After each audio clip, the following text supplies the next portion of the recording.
Bonjour, merci d'avoir cliqué cette vidéo, c'est encore Evelyne. Que la paix et la grâce du Seigneur Jésus-Christ reposent sur vous en abondance.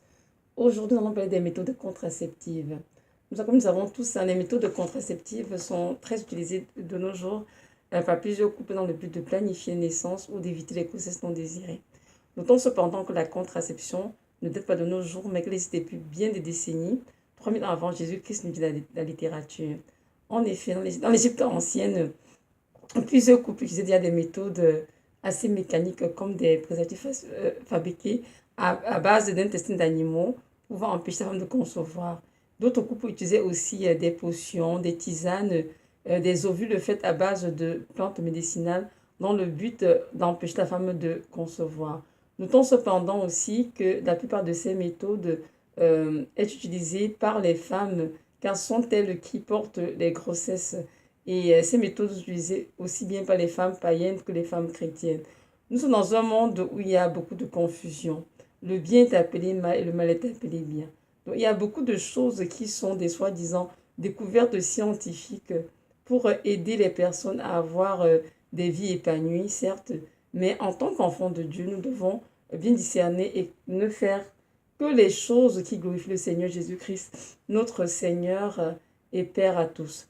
La question est donc de savoir, est-ce qu'un couple chrétien marié peut utiliser les méthodes de contraception? Est-ce qu'un couple chrétien marié peut utiliser les méthodes de contraception? Évidemment, j'insiste sur le mot mari parce que les couples qui ne sont pas mariés n'ont pas le droit d'avoir des relations sexuelles en mariage. Donc, les relations sexuelles se pratiquent dans le cadre d'un mariage légal. Donc, voilà, c'est ça. Mais avant de continuer, on va d'abord définir c'est quoi la contraception. Donc, la contraception est une méthode visant à éviter de façon réversible et temporaire la fécondation d'un ovule par un spermatozoïde ou, s'il y a fécondation, l'anidation de l'œuf. Donc, cette division nous permet de comprendre que la contraception peut empêcher l'ovulation, la fécondation ou l'anidation. Donc, c'est intéressant de savoir cela. Nous allons passer en revue quelques méthodes de contraception. Il y en a plusieurs, c'est sûr, mais je vais passer en vue juste quelques-unes pour qu'on ait à peu près, comment dirais-je, un aperçu général de leur fonctionnement. Donc, nous avons en premier lieu les méthodes dites hormonales. Nous avons le stérilet, justement. Donc, c'est un dispositif intra-utérin. Il est installé dans le de la femme et évidemment empêche l'air spermatozoïde d'atteindre l'ovule. Donc, celui qui est hormonal, les hormones empêchent en fait la fixation de l'ovule dans l'utérus. Nous avons également la pilule contraceptive. La pilule contraceptive la pilule contraceptive en fait produit des hormones et elle remplace le cycle naturel de la femme par un cycle artificiel. Donc les ovaires cessent de libérer les ovules, rendant impossible l'ovulation et par conséquent la grossesse. Nous avons également le patch contraceptif, qui est un timbre qui se colle sur la peau. Il diffuse deux hormones aussi, d'oestradiol et le progestatif, dans le sang à travers la peau. Et cette production naturelle d'hormones, justement, est remplacée par une production artificielle et empêche aussi l'ovulation. Nous avons également l'implant contraceptif, qui est un petit bâtonnet cylindrique qu'on insère sous la peau. Et cet implant contient deux hormones progestatives. Une fois en place, l'hormone qu'il contient se diffuse directement dans le sang et supprime l'ovulation. Donc, ce sont les méthodes que j'appellerais hormonales. Et aussi les méthodes mécaniques, hein. Le diaphragme, qui est une couple en silicone que l'on passe dans le vagin. Et il s'utilise associé à un spermicide en empêchant également la fécondation. Nous avons également les préservatifs masculins et féminins faits en latex, empêchant également la rencontre entre des ovules et des spermatozoïdes, dont empêche la fécondation. Donc voilà, nous avons également la ligature des trompes, hein, qui est une méthode très efficace, mais on sait par contre qu'elle est irréversible et elle n'interfère pas avec le système hormonal, ni avec la durée du cycle menstruel. Et après l'intervention, évidemment, lorsque la ligature trompe, il n'y a plus question d'avoir de grossesse, plus d'enfants, c'est terminé. Et une fois, c'est les méthodes que j'appellerais méthodes naturelles. La méthode des températures qui consiste à prendre sa température tous les jours durant le cycle menstruel, en observant le pic de température. Lorsque le pic est au-dessus de 37, ça montre que c'est une période où on peut concevoir. Donc, on doit faire attention, pas faire de rapport sexuel. On a aussi le retrait, qui est tout simplement des actes hors de la femme, et l'abstinence, qui est tout simplement ne pas avoir de rapport sexuel durant un certain temps déterminé par le couple. Donc, voilà à peu près quelques méthodes de contraception qui sont utilisées par les femmes de nos jours, aussi par les hommes évidemment. Et vu que les thèmes fécondation, nidation et ovulation se répètent plusieurs fois dans le fonctionnement de ces différentes méthodes de contraception, je pense que ce serait bien de définir pour bien comprendre les actions qui se produisent dans le corps lors de la prise de ces contraceptifs. Donc, nous savons que l'ovulation, c'est l'expulsion d'un ovocyte par l'ovaire. Donc, chez la femme, elle intervient environ au 14 ou 15e jour du cycle menstruel et le rôle de l'ovulation a pour but de libérer un ovule prêt à être fécondé par un spermatozoïde. Donc, il y a des méthodes de contraception qui empêchent dans le corps de la femme de libérer l'ovule. Dans la fécondation, c'est un phénomène qui consiste en la fusion d'un spermatozoïde et d'un ovule pour aboutir à ce qu'on appelle un œuf fécondé et qui se développera pour donner un embryon, puis un fœtus, puis un enfant à la naissance. Donc, nous voyons bien qu'il y a des méthodes de contraception qui empêchent carrément la fécondation de se produire dans le corps de la femme aussi. Dans la nidation, c'est quoi? C'est l'implantation de l'œuf ou du jeune embryon dans la muqueuse utérine des mammifères de la femme. Donc, une fois que l'œuf est déjà formé, il y a des méthodes de contraception qui empêchent cet œuf de se nider, de se fixer dans l'utérus de la femme. Donc, nous allons bien voir que malgré des progrès scientifiques, il est important de comprendre que la conception est un mystère dont seul le Seigneur Jésus-Christ, le Dieu créateur et Père de tous, en est l'auteur et maîtrise le processus de ce qui se passe réellement dans le corps de la femme, quand et comment les choses se passent. Car il est la sagesse infinie et nul ne peut l'instruire, encore moins le conseiller. Donc les travaux réalisés par les chercheurs, les découvertes par les hommes contiennent toujours des failles, des limites. Il n'y a que Dieu qui connaît avec exactitude ce qui se passe dans le corps humain. La science et la médecine peuvent être limitées, mais notre Dieu n'est pas limité. Et il est celui qui a créé l'homme et la femme, celui qui forme leur cœur à tous et qui connaît tous les jours qui leur sont destinés, dit la parole. En effet, dans le Psaume 139, versets 15 à 16, que mon corps n'était pas caché devant toi, lorsque j'ai été fait dans un lieu secret et brûlé dans les profondeurs de la terre. Tes yeux me voyaient quand je n'étais qu'un embryon, et sur ton livre étaient inscrits tous les jours qui m'étaient destinés. Amen. C'est le roi David qui est en train d'écrire ces textes. Nous voyons très bien que le Seigneur nous connaissait avant. Il connaissait chaque enfant avant la conception de cet enfant. Donc, la conception d'un enfant n'est pas le fruit du hasard, comme pense certaines personnes, mais elle est bel et bien une œuvre planifiée et ordonnée par Dieu depuis son trône, et ce, avant la fondation du monde. Nous allons lire notre texte qui est dans Éphésiens 1, verset 3 à 6, qui dit ceci, Éphésiens 1, verset 3 à 6. Béni soit le Dieu et Père, le Seigneur de nous tous, Jésus-Christ, qui nous a bénis de toutes sortes de bénédictions spirituelles dans les lieux célestes en Christ, selon qu'il nous a élus en lui avant la fondation du monde, afin que nous soyons saints et irrépréhensibles devant lui dans la charité. Nous ayons prédestinés pour nous adopter, pour lui par Jésus-Christ, selon le bon plaisir de sa volonté, à la louange de la gloire de sa grâce, par laquelle il nous a rendus agréables en son bien-aimé. Nous voyons bien que chaque être humain a été élu avant la fondation du monde, prédestiné en vue d'être adopté par Jésus-Christ de Nazareth, par son sacrifice à la croix de Golgotha. Donc, ceci veut dire quoi? Ceci veut simplement dire que Dieu nous connaissait avant la fondation du monde, car nous sommes des esprits. Pardon. Nous sommes des esprits. La Bible nous dit que nous avons été créés à l'image de Dieu. Dieu étant esprit, nous sommes aussi des esprits. En effet, tout être humain est d'abord un être spirituel. Il possède une âme et vit dans un corps physique. Donc, lors de la conception, le bébé en tant qu'esprit vient dans le sein maternel afin de revêtir son corps physique, étant donné que Dieu le connaissait avant la fondation du monde. Donc, nous pouvons lire à Jérémie 1, verset 5, des Écritures qui attestent réellement que le Seigneur est le seul qui connaît chaque enfant et sait exactement quand cet enfant sera conçu et comment il sera conçu. Nous lire ensemble, c'est Jérémie 1, verset 5. Avant que je t'ai formé dans le ventre de ta mère, je te connaissais. Et avant que tu sois sorti de son sein, je t'avais consacré, je t'avais établi prophète pour les nations. Amen.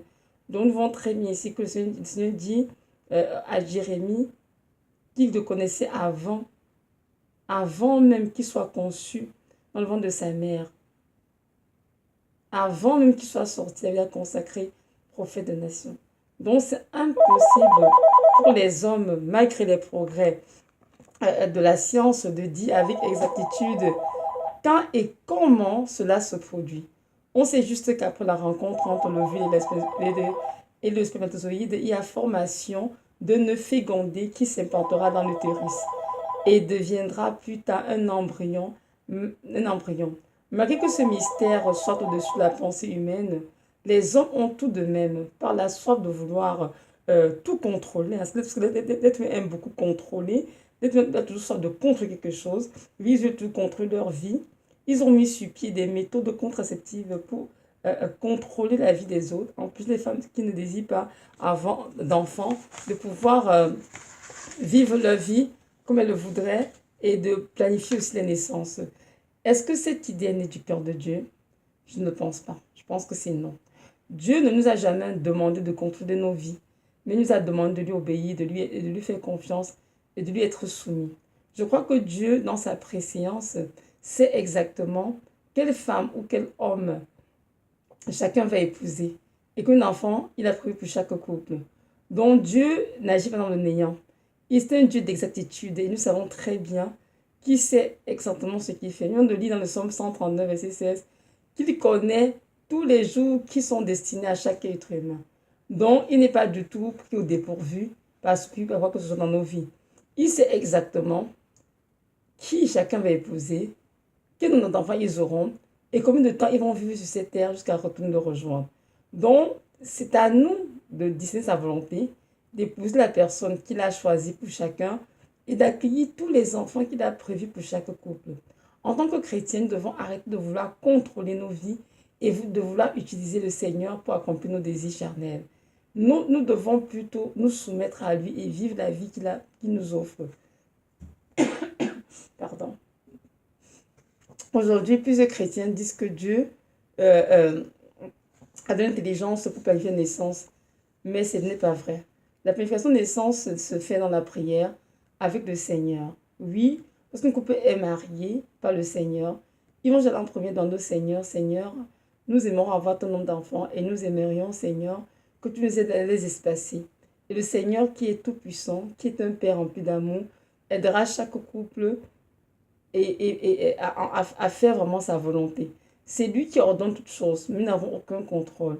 Et en voulant contrôler, on se retrouve à pécher contre lui et à commettre abomination sur abomination. Nous avons passé en revue quelques moyens de contraception. Nous avons pu noter que plusieurs viennent modifier le cycle naturel de la femme et le remplacent par un cycle artificiel. Et ceci n'est pas du tout du corps de Dieu, car plusieurs de ces méthodes empêchent soit l'ovulation, soit la fécondation, soit l'anidation. Est-ce que Dieu a voulu qu'on empêche quoi que ce soit dans notre corps? Je ne pense pas. Dieu n'a pas appelé d'empêcher quoi que ce soit dans notre corps. Il a tout voulu que nous laissions notre corps être fonctionnel tel qu'il nous a créés. Et même les méthodes dites naturelles ne sont pas tous validées par le Seigneur, notamment celle du retrait. Nous savons très bien que ce qui se passe avec Onan dans la Bible, en Genèse 38, verset 1 à 10. Donc, Genèse 38, verset 1 à 10, nous allons le lire ensemble. Il est écrit, il arriva qu'en ce temps-là, Judas s'éloigna de ses frères et se retira vers un homme d'Adullam, nommé Hira. Là, Judas vit la fille d'un Cananéen nommé Choua, et il la prit pour femme et alla vers elle. Elle conçut un enfant, un fils qu'elle appela Er. Elle conçut encore et enfanta un fils qu'elle appela Onan. Elle enfanta de nouveau un fils qu'elle appela Sheila. Judas était à Zib quand elle enfanta. Judas prit une femme pour Er, son premier-né, une femme nommée Tamar.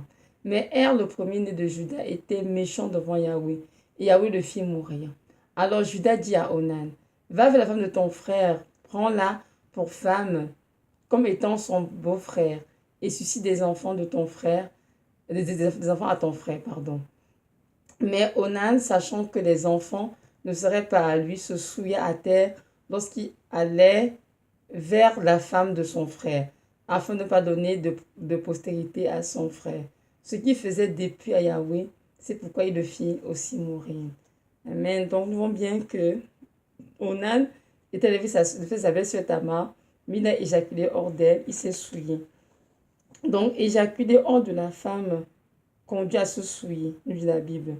Et c'est justement ce verset aussi qui condamne l'utilisation des préservatifs masculins ou même féminins, peu importe. Tout simplement pourquoi? Parce que l'homme doit déposer sa semence dans l'appareil de sa femme et non ailleurs. Maintenant, les méthodes de température et l'abstinence peuvent être pratiquées selon ce que le Seigneur désire et ordonne pour chaque couple.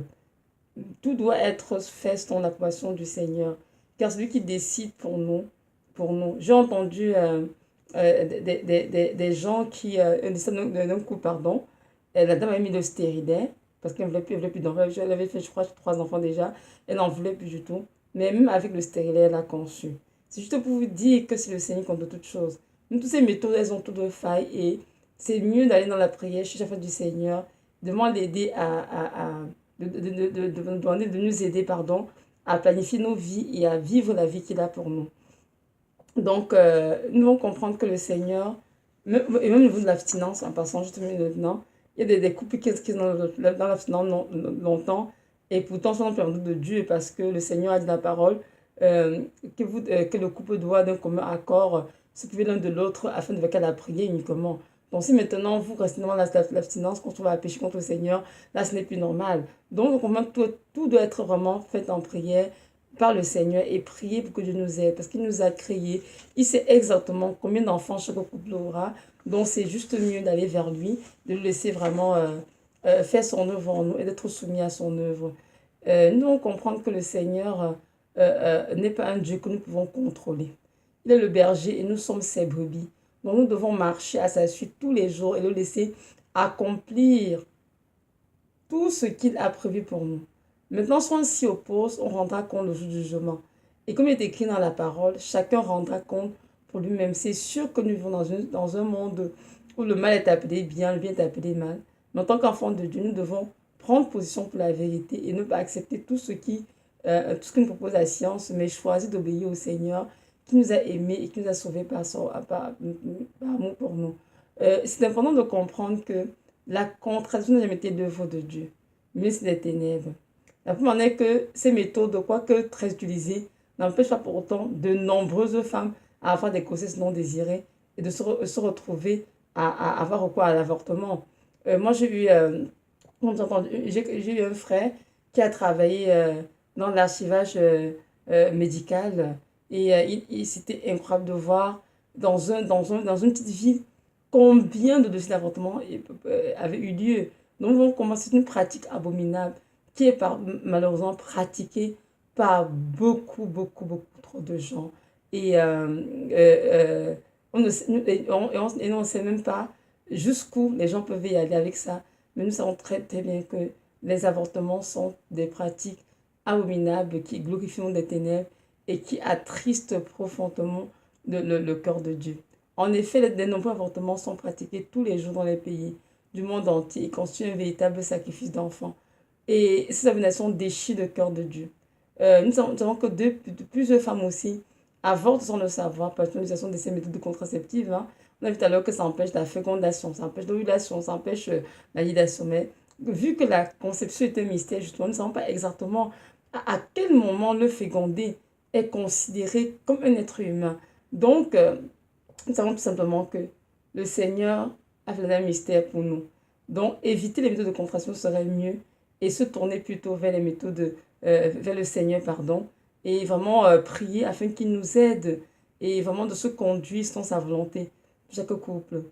Pour avoir étudié et travaillé dans le domaine des sciences de la santé, j'ai pu constater qu'il y a beaucoup de choses qui sont inventées pour aider les hommes qui semblent inoffensifs à première vue.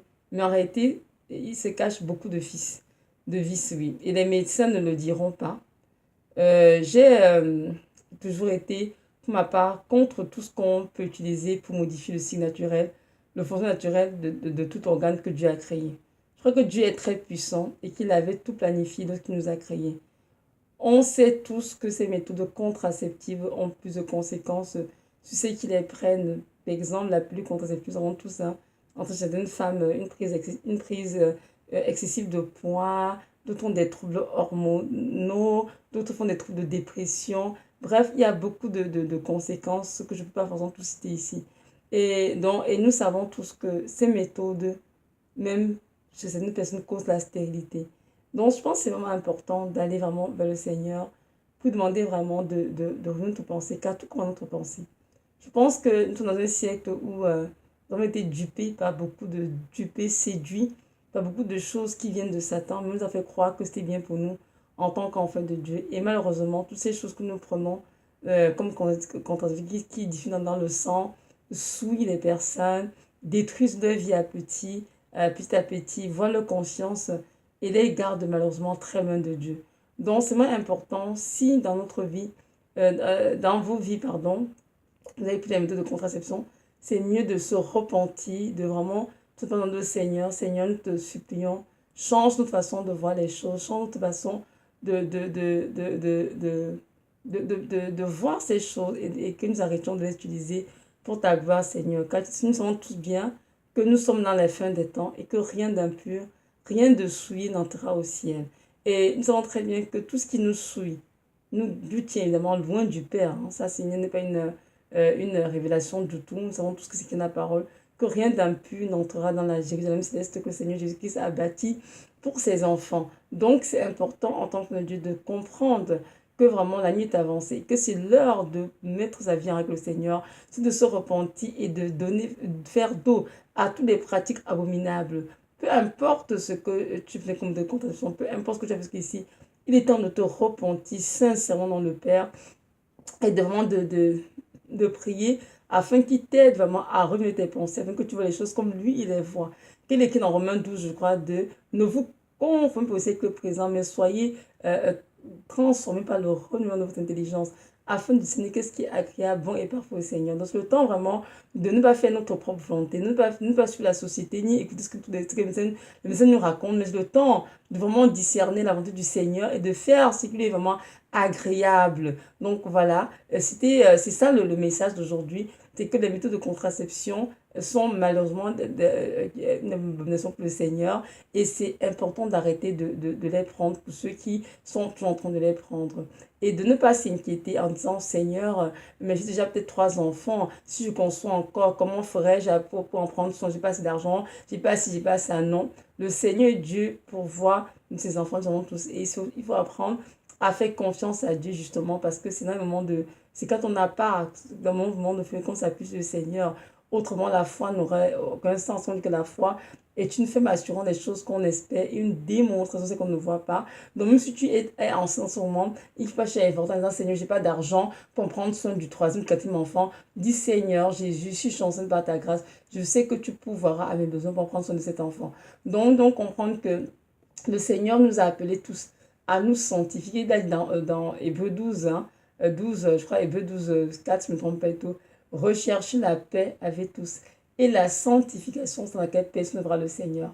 Donc, c'est le temps de rechercher la sanctification. La sanctification n'est pas, ne tombe pas du ciel, non. C'est pas comment dirais-je, un petit truc qui descend, non, non. La sanctification doit être recherchée, doit être désirée.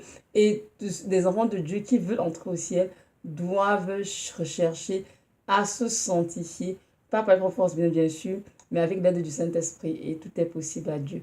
Donc voilà, Dieu qui a commencé cette belle œuvre en nous est fidèle pour l'achever. Et cette œuvre, c'est quoi? C'est la sanctification depuis le jour où nous lui avons donné nos vies. C'est sûr qu'avec la société et les faux enseignements reçus dans les églises, beaucoup de choses ont été tordues, mais c'est important de comprendre que l'heure est là de revenir à la parole pure et saine, à l'évangile pur qui est annoncé par Jésus-Christ de Nazareth et ainsi que ses disciples. Nous sommes à l'heure de reformer nos voies, nos pensées, nos œuvres si nous voulons vraiment hériter du royaume des cieux. Donc c'est ça. J'aimerais juste te rappeler, ne pas oublier que le Seigneur Jésus-Christ revient bientôt et que c'est le temps de jouer avec sa vie, mais c'est le temps de se poser la question, où est-ce que je veux passer l'éternité?